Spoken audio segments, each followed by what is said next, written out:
کبھی سوچا ہے جس یتیم کے سر پر کوئی محبت بھرا ہاتھ نہیں، اگر آپ اس کے لیے سہارا بن جائیں تو شاید وہ سہارا آپ کو جنت میں رسول اللہ صلی اللہ علیہ وآلہ آلہ وسلم کے قریب لے جائے۔ ابن ماجہ حدیث نمبر 3679، رسول اللہ صلی اللہ علیہ وآلہ آلہ وسلم نے فرمایا، مسلمانوں میں سے سب سے بہتر گھر وہ ہے جس میں کسی یتیم کے ساتھ اچھا سلوک کیا جائے۔ یہ عظیم حدیث ہمیں ایک نہایت اہم پیغام دیتی ہے۔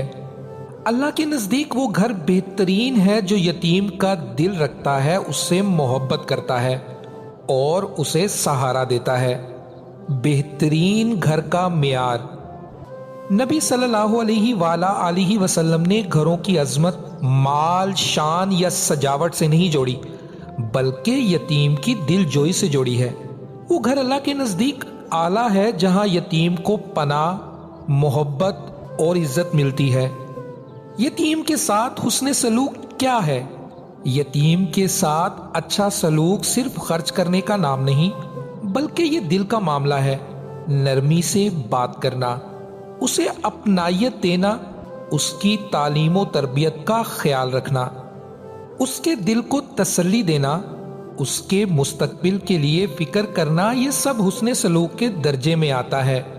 اور یاد رکھیں، یتیم کا دل توڑنا بہت بڑا گناہ ہے۔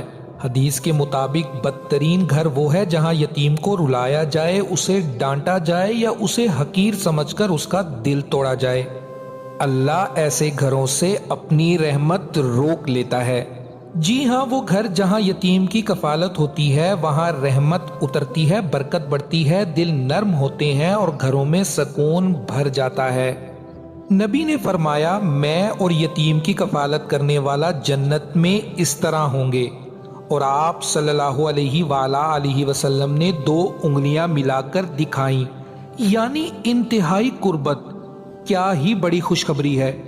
ہم دعا کرتے ہیں، اے ہمارے پروردگار، ہمیں یتیموں کی کفالت کرنے والوں میں شامل فرما، ہمارے گھروں کو نور، سکون اور برکت سے بھر دے، ہمیں اور ہماری اولاد کو ہر تکلیف اور ہر برائی سے محفوظ رکھ۔